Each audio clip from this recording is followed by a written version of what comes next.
Sana i-follow nyo ko, i-like at subscribe din. Maraming tulong din sa akin yung mga follow mo at saka mga like, mga comment. Sana hindi nyo pagsawaan yung mag-like kayo.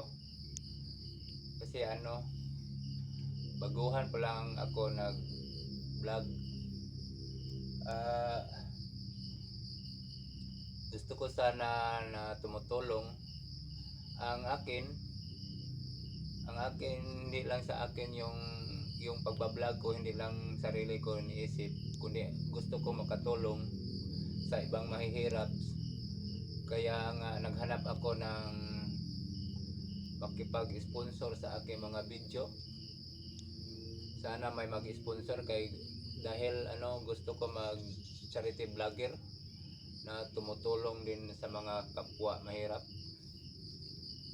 At sana may mag-sponsor sa mga video ko, kasi mga lang yung hindi pa ako nakakita sa wala pa akong sahod sa kung may sahod manggaling, tutulong ko rin ako kahit wala ang mag-sponsor. Kung may sahod na ako dito sa aking pagbablog, at sana mayroon mag-sponsor para tuloy-tuloy ang tulong ko sa mga mahihirap. Kasi may maraming mahirap dito, nakikita ko nga kailangang tulungan. Yun ang gusto ko sa pagbablog, kasi nag-vlog ako dahil nakita ko yung dapat tulungan na mahirap. Sana mayroon mag-sponsor. Naghanap pa rin ako na mag-sponsor sa aking mga video. At i-like din sana mga video ko, at hindi kayo magsawa kahit hindi gaano ka ganda yung mga upload ko, mga video ko. Kasi yung yung kadalasan yung mga na-upload ko yung dito lang sa trabaho ko ang kadalasan. At saka pilitin ko na maka-video ako sa labas, makahanap ako ng maka-video yung dapat tulungan, pakita ko sa inyo ang dapat tulungan. Dahil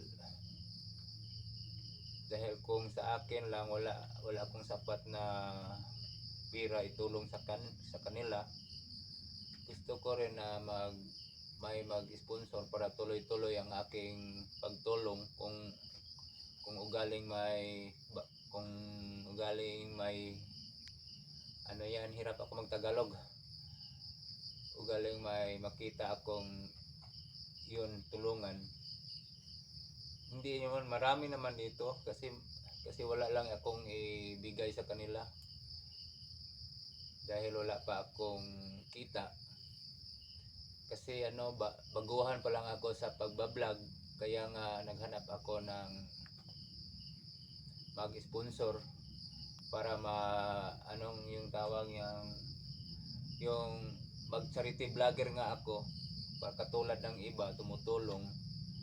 Natuwa ako may tumutulong sa mga mahihirap, dahil ganun din kami noon hanggang ngayon. Hindi naman gaano noon, grabe kalala namin noon na grabing hirap sa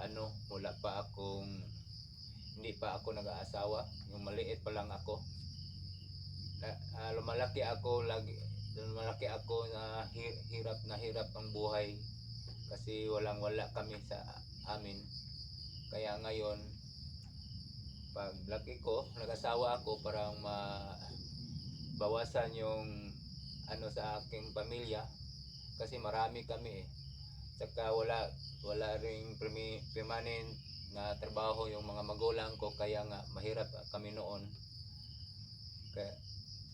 Dahil ngayon nakita ko yung sarili ko sa iba nga mahihirap din, ang sakit sa kalooban ko, dahil ganon din ako noon. Diyan ako galing, grabing hirap. Kaya sana may malumong kasing-kasing na mag-sponsor. Salamat din kung may mag-sponsor. Sana mayroon. At saka hanggang dyan lang ang kwento ko. Salamat sa inyong lahat. Umpisa na ako sa aking trabaho, guys. Sana mayroon mag-sponsor.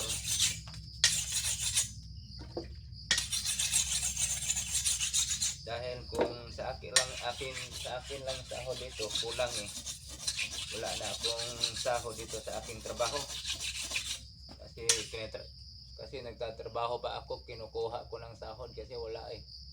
Kulang yung sahod ko pagdating na sa sahuran. Kasi na-advance ko na kinuha eh. Kaya pag sahod namin wala nang matira. Kaunti na lang, hindi ako may maghingi ng tulong, hindi ko makabigay. Kaya nga naghanap ako ng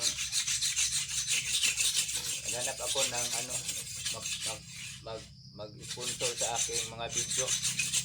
Maraming salamat po kung mayroon.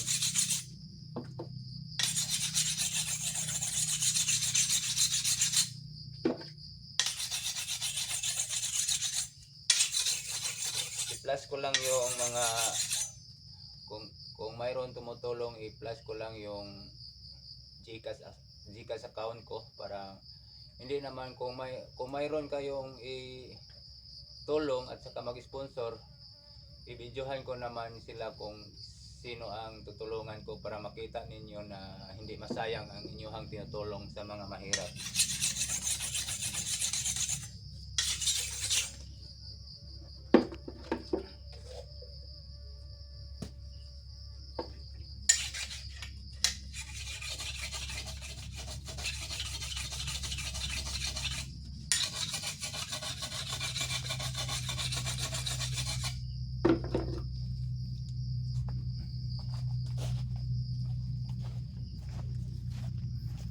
Umpisa na ako, guys.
hanggang dito na lang mga kababayan ko yung mga video ko. Salamat sa inyong lahat.